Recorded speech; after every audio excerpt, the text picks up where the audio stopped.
Ceci est un livre audio autogénéré par Google. Dossier études et documents, DED. Collection fondée et dirigée par Jean MPISI. Sous ce titre de collection, nous voulons proposer une manière plus ou moins objective, pédagogique et concise de connaître ou faire connaître certains faits ou certains thèmes. Concrètement, la collection entend poursuivre un quadruple objectif. Primo, elle produira des monographies sur un sujet précis d'histoire, de science, de philosophie, de religion, sur un pays ou une région du monde, guide, sur une personne, biographie, etc. Secondo, elle publiera des documents, des témoignages, des textes inédits provenant d'institutions plus ou moins officielles, en les précédant d'une introduction utile ou en les habillant avec des commentaires appropriés. Tertio, elle s'attellera à éditer les travaux d'enquête des étudiants, à partir des résultats condensés de leur mémoire ou de leur thèse de doctorat, ainsi que les travaux des chercheurs universitaires ou indépendants, à partir de leurs investigations professionnelles ou de leurs réflexions.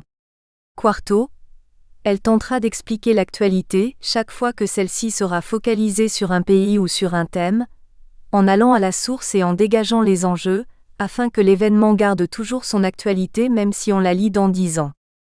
Outre les quelques livres de Jean MPISI signalés à la page 4, il faut mentionner ceux des auteurs suivants.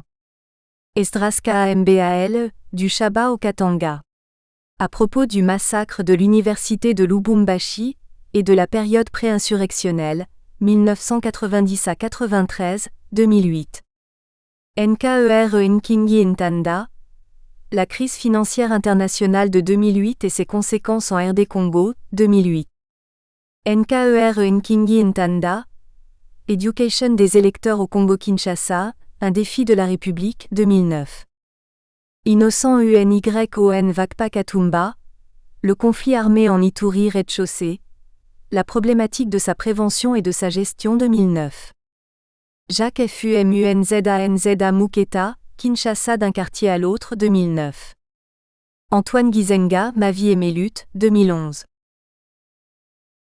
Étant donné que seule l'unité peut faire la force, c'est par le processus d'unification que les nationalistes progressistes ont été sauvés de la disparition politique.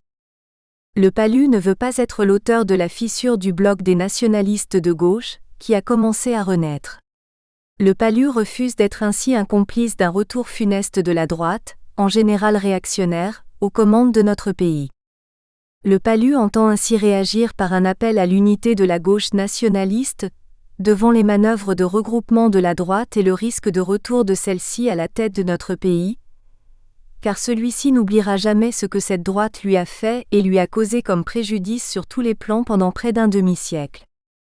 Parlez au peuple souverain un langage de vérité, de patriotisme et d'espoir. Il finira sans doute par vous comprendre. Expliquez-lui que pour le PALU, ce qui compte avant tout c'est la préservation de la nation et l'évolution positive du peuple et du pays. Antoine Gizenga, 23 juillet 2011. Les ancêtres, ou nationalistes de première génération. Patrice Lumumba, Antoine Gizenga et Laurent-Désiré Kabila.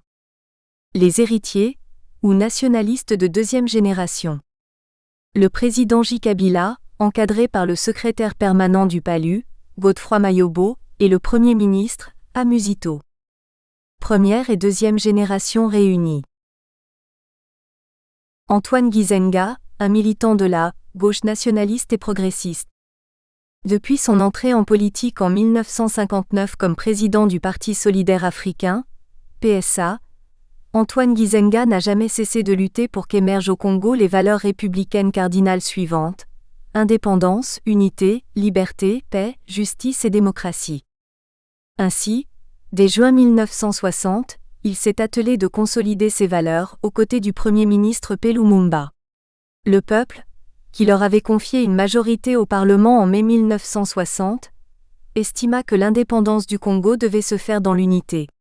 C'est pourquoi, quand la sécession du Katanga fut proclamée en juillet 1960, Gizenga la combattit avec toute son énergie, d'abord dans le gouvernement Lumumba à Léopoldville, puis dans ce même gouvernement qu'il délocalisa, à son éviction le 14 septembre 1960 à Stannyville. Cette lutte sans merci contre le séparatisme katangais et pour la légalité conduisit Lumumba à la mort en janvier 1961 et Gizenga à la prison un an plus tard. Après la mort du héros Lumumba, il se résolut d'assumer son héritage spirituel et devint, par le fait même, le premier ennemi de ces assassins qui avaient instauré la terreur et l'arbitraire au pays. À peine libéré en 1964, il réunit autour de lui les partis nationalistes qui, le 22 août de cette année, fusionnèrent en une formation politique unique, le Parti Lumumbiste Unifié PALU. Cette plateforme, qu'il dirige encore, s'est toujours opposée à tous les ennemis de la liberté et de la démocratie. 2 mois après sa naissance, ses adversaires le remirent au silence. Quand Gizenga recouvra sa liberté, en novembre 1965 il reprit la lutte, cette fois-ci contre la dictature du nouveau régime militaire. Ayant échappé à un attentat, il se réfugia à l'étranger depuis le 19 février 1966. Pendant son exil, qui dura 26 ans, il continua sa lutte pour l'émergence de la démocratie pluraliste. Ce combat ne faiblit jusqu'à son retour au pays le 7 février 1992. Il redoubla d'intensité, se donnant comme priorité le départ du maréchal Mobutu Sese Seko. C'est Laurent-Désiré Kabila, un vieux maquisard progressiste qui, à la faveur d'une guerre de libération, réussit à déloger le dictateur. Gizenga salua en lui un frère lumumbiste et pensa que son promotion à la tête de l'État signifiait le retour des nationalistes au pouvoir. Mais le président Kabila n'associa pas à l'exercice de ce pouvoir le PALU, comme celui-ci le désirait. C'est son fils et successeur, Joseph Kabila, qui en 2006 comprit l'opportunité d'une coalition gouvernementale nationaliste avec le PALU. Au terme de cette entente, le patriarche Gizenga devint Premier ministre le 30 décembre 2006, reprenant le siège de Patrice Lumumba perdu en septembre 1960. À sa démission volontaire pour raison de santé, le 25 septembre 2008, c'est son fidèle partisan Adolphe Musito qui le remplaça, avec pour mission de continuer l'œuvre de refondation de l'État, un État détruit depuis 4 décennies par les tombeurs de Patrice Lumumba et des nationalistes. L'ancêtre Gizenga passait la main à l'héritier Musito. Celui-ci, ainsi que Godefroy Mayobo, secrétaire permanent et porte-parole du PALU, l'autre héritier, inaugurèrent la seconde génération des nationalistes, Patrice Lumumba et Antoine Gizenga constituant la première génération des nationalistes, ou les pères fondateurs du nationalisme de gauche. 2 autres combattants lumumbistes, en l'occurrence Pierre Moulélé et Laurent-Désiré Kabila, peuvent être joints à cette classe d'ancêtres. Ils forment beaucoup plus de révolutionnaires. C'est pourquoi Joseph Kabila se déclare leur descendant, constituant un révolutionnaire de la 2e génération. Ainsi, l'exécutif congolais aujourd'hui est conduit par 2 nationalistes ou révolutionnaires de 2e génération, Joseph Kabila à la tête de l'État et Adolphe Musito à la tête du gouvernement. Tous 2 travaillent sous l'œil d'un ancien, Antoine Gizenga, en retraite des affaires officielles de l'État. Reprenant ses responsabilités dans le PALU, le chef de file des nationalistes orienta son combat dans le maintien des nationalistes au pouvoir reconquis en 2006. Ce combat, qui a toujours été le sien depuis toujours, se résume en un affrontement gauche progressiste, droite réactionnaire. Il le rappelle avec gravité dans ses 2 messages, ceux du 29 janvier et du 23 juillet 2011, relatifs aux élections de novembre 2011. Cet ouvrage tente de comprendre ce que recouvre exactement, pour Antoine Gizenga et le PALU, ces 2 concepts de gauche et de droite. Il se déclinera en 5 points, essentiellement axés sur le combat, en plusieurs étapes, pour le triomphe de la grande idée de l'unité de la gauche nationaliste devant les manœuvres de regroupement de la droite et le risque du retour de celle-ci à la tête de notre pays. Ces 5 points constituent le sommaire de l'ouvrage. Antoine Gizenga, un militant de la gauche nationaliste et progressiste, 9. 1. Le PALU, un parti pas comme les autres 13. 2. Message de Gizenga, concernant les élections de 2011-21. 3. Le combat de Gizenga pour une gauche congolaise 31. 4. Note, la gauche et la droite en rez-de-chaussée 77. 5. Commentaire de la presse concernant les messages de Gizenga 99. Jean MPISI, 1er août 2011. 1. Le PALU, un parti pas comme les autres. Dans le microcosme politique congolais, le parti lumumbiste unifié PALU, du leader charismatique et historique Antoine Gizenga, n'est pas un mouvement politique comme les autres. Le plus souvent, il ne se mêle pas aux autres partis. Par exemple, on ne voit guère ses dirigeants s'afficher à la télévision ou à la presse écrite pour prendre part à des débats qu'ils trouvent stériles ou sans objet. Des débats opportunistes qui ne visent qu'à faire la publicité malsaine de ceux qui y participent. Des débats qui ignorent les vrais problèmes du pays, les vrais dangers qui le menacent et les vraies solutions pour sortir de la crise née au lendemain de l'indépendance.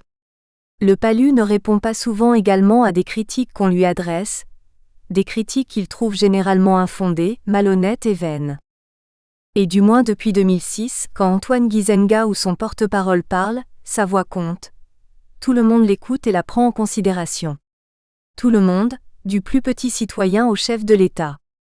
Tout le monde l'écoute cette voix parce qu'elle vaut quelque chose, parce qu'elle veut dire quelque chose, parce qu'elle peut bouleverser la situation politique du moment ou à venir. À vrai dire, le PALU veut se mettre au-dessus de tous les partis politiques pour plusieurs raisons. Il est d'abord, de tous ceux qui sont nés après l'indépendance, l'aîné. Il a vu le jour le 22 août 1964, avant même l'apparition du mobutisme destructeur et antipopulaire, alors que l'Union pour la démocratie et le progrès social, UDPS, dont on se trompe souvent en prétendant qu'il est le plus vieux parti politique congolais, n'est apparu que le 15 février 1982. Bien plus, le PALU revendique une légitimité historique, puisqu'il affirme être le parti que Patrice Lumumba, le héros bien-aimé de tous les Congolais, avait demandé, pendant qu'il vivait encore, de créer, afin de rassembler tous ceux qui militent pour le progrès réel de la République. Ensuite, avec l'UDPS, le PALU apparaît comme le seul parti qui soit né avec un but précis, combattre la dictature instaurée au Congo. La dictature dont parle le PALU émerge le jour où, le 5 septembre 1960, le président Joseph Kasavubu limogea, en toute illégalité, le gouvernement Lumumba issu de la majorité parlementaire et donc de la volonté du peuple, tandis que la dictature que l'UDPS évoque visa au départ les dérives des apostrophes. Un régime né le 24 décembre 1965, celui de Joseph Désiré Mobutu, un régime que pourtant les fondateurs de cette formation avaient largement contribué à édifier et à consolider. Il faut souligner que la dictature intéressant le PALU a officiellement pris fin avec les élections législatives et présidentielles de 2006, un remake des élections démocratiques de mai 1960, qui ont consacré la victoire de ce que le parti gisangiste appelle les nationalistes progressistes de la gauche. Rangé dans ce que le PALU identifie sous le nom de la droite réactionnaire et funeste, l'UDPS, elle, considère que la dictature qu'elle dénonçait depuis 1982 court toujours. Le PALU, peut-être aussi avec l'UDPS, constitue également le parti le moins opportuniste. Il n'est pas né pour une circonstance donnée et pour un intérêt égoïste.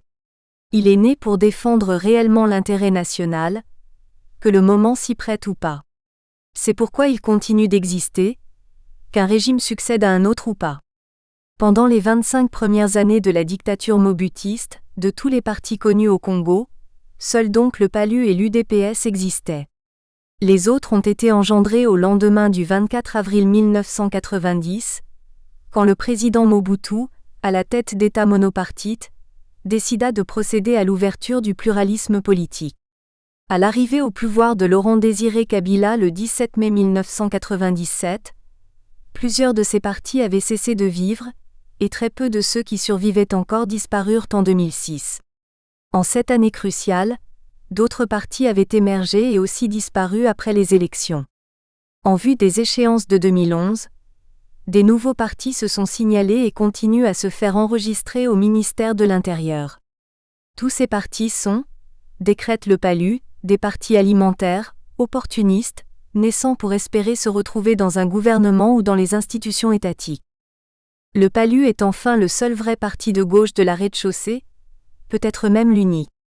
C'est en effet un mouvement des masses, discipliné et structuré en cellules de base. Au contraire d'un parti élitiste, le PALU a une base, la respecte, compte sur elle et s'appuie sur elle en toutes circonstances. À cette base, il enseigne les valeurs républicaines, indépendance, unité nationale, justice, démocratie, paix, travail, etc.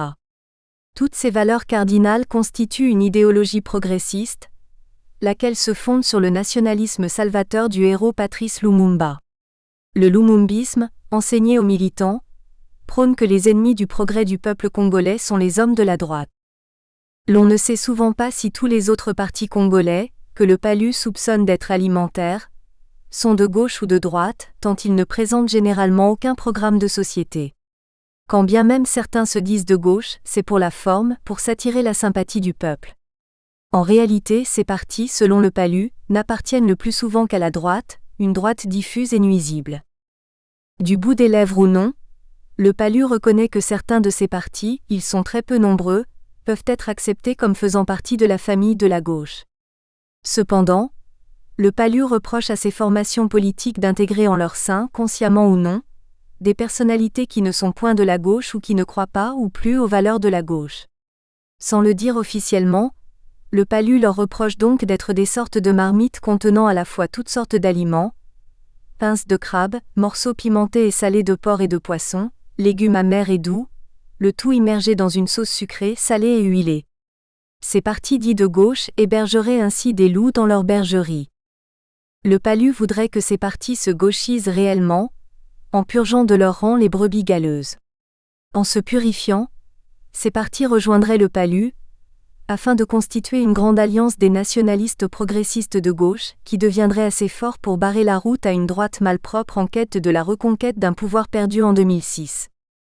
C'est en gros le sens du message que le samedi 23 juillet 2011, le patriarche Gizenga a livré à ses partisans et à l'opinion congolaise tout entière. 2. Message d'Antoine Gizenga relatif aux élections de 2011. 23 juillet 2011, peuple de gauche, empêcher le retour funeste de la droite réactionnaire. Camarades cadres du parti, camarades responsables des organes du parti. Au nom de la direction politique du parti Lumumbiste Unifié, PALU, notre parti, je vous adresse à tous nos chaleureuses et patriotiques salutations. La rencontre de ce jour fait suite à celle du 29 janvier 2011, au cours de laquelle je vous avais déjà annoncé quelques directives de la direction politique du parti en rapport avec la situation et les enjeux politiques du moment. Je vous rappelle que vous représentez ici l'ensemble des militants du parti regroupés dans leurs organes de base respectifs. Face aux élections qui s'approchent à grands pas, la direction politique du parti a estimé venu le temps de vous donner des indications et des orientations précises en rapport avec la vision de notre parti sur ces échéances prochaines, et avec la façon dont le parti va y participer. En ce qui concerne la vision du parti sur les élections prochaines, elle est clairement et fermement basée sur le souhait ardent de voir 1. Notre peuple consolider son pouvoir de souverain primaire. 2. La nation devenir plus unie et plus crédible grâce au jeu démocratique. 3. Chaque tournée électorale être meilleure que la précédente. 4. La paix et la tolérance sortir renforcées par le processus électoral. Pour le PALU, les enjeux majeurs de ces élections sont donc 1. Le maintien et la consolidation des nationalistes à la tête de l'État. 2. L'avènement des conditions pour une construction politique durable de la nation. 3. Le maintien et la consolidation de la position du PALU dans le leadership de gestion du pays. En ce qui concerne les nationalistes progressistes, comme vous le savez, ils ne sont pas encore tous dans le PALU. Ils se retrouvent dispersés dans plusieurs formations politiques et sociales du pays. Étant donné que seule l'unité peut faire la force, c'est par le processus d'unification que les nationalistes progressistes ont été sauvés de la disparition politique. Ils ont dû fusionner leurs partis respectifs pour donner naissance au PALU. C'est pour atteindre le même but que nous avons entrepris des contacts multiples avec les autres forces nationalistes progressistes significatives, et ce, depuis le 2 juin 2008 jusqu'à ce jour. À cet effet, le PALU a proposé des projets d'entente politique à ses partenaires potentiels. Nous espérons que vous avez apprécié cet aperçu.